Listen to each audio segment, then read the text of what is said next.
on his beautiful white suit. He had endearing ways of purring and snuggling. He was scrupulously honest.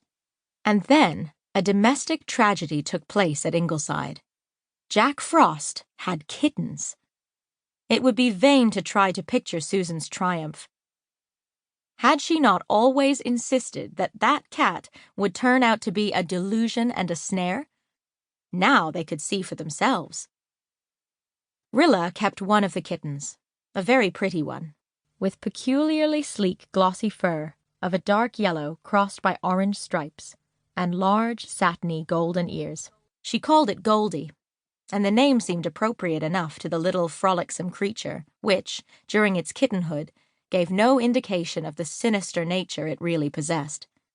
Susan, of course, warned the family that no good could be expected from any offspring of that diabolical Jack Frost, but Susan's Cassandra-like croakings were unheeded. The Blythes had been so accustomed to regard Jack Frost as a member of the male sex that they could not get out of the habit. So they continually used the masculine pronoun, though the result was ludicrous. Visitors used to be quite electrified when Rilla referred casually to Jack and his kitten, or to Goldie sternly, "Go to your mother and get him to wash your fur." "It is not decent, Mrs. Doctor dear," poor Susan would say bitterly. She herself compromised by always referring to Jack as it, or the white beast. And one heart at least did not ache when it was accidentally poisoned the following winter. In a year's time, Goldie became so manifestly an inadequate name for the orange kitten that Walter, who was just then reading Stevenson's story, changed it to Dr. Jekyll and Mr. Hyde. In his Dr. Jekyll mood, the cat was a drowsy, affectionate, domestic, cushion-loving puss who liked petting and gloried in being nursed and patted. Especially did he love to lie on his back and have his sleek, cream-colored throat stroked gently while he purred in somnolent satisfaction. He was a notable purrer.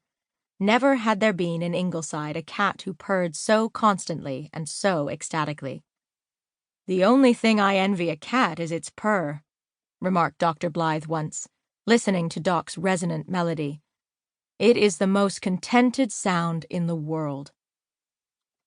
Doc was very handsome. His every movement was grace, his poses magnificent. When he folded his long, dusky-ringed tail about his feet and sat him down on the veranda to gaze steadily into space for long intervals, the Blythes felt that an Egyptian sphinx could not have made a more fitting deity of the portal. When the Mr. Hyde mood came upon him, which it invariably did before rain or wind, he was a wild thing with changed eyes. The transformation always came suddenly. He would spring fiercely from a reverie with a savage snarl and bite at any restraining or caressing hand. His fur seemed to grow darker, and his eyes gleamed with a diabolical light. There was really an unearthly beauty about him. If the change happened in the twilight, all the Ingleside folk felt a certain terror of him. At such times he was a fearsome beast, and only Rilla defended him, asserting that he was such a nice prowly cat. Certainly, he prowled. Dr. Jekyll loved new milk. Mr. Hyde would not touch milk and growled over his meat. Dr. Jekyll came down the stairs so silently that no one could hear him. Mr. Hyde made his tread as heavy as a man's. Several evenings, when Susan was alone in the house, he scared her stiff, as she declared, by doing this. He would sit in the middle of the kitchen floor, with his terrible eyes fixed unwinkingly upon hers for an hour at a time. This played havoc with her nerves, but poor Susan really held him in too much awe to try to drive him out. Once she had dared to throw a stick at him, and he had promptly made a savage leap towards her.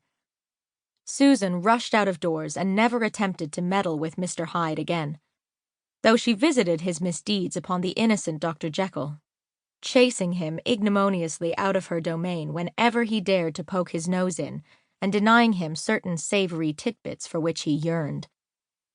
"The many friends of Miss Faith Meredith, Gerald Meredith, and James Blythe," read Susan, rolling the names like sweet morsels under her tongue,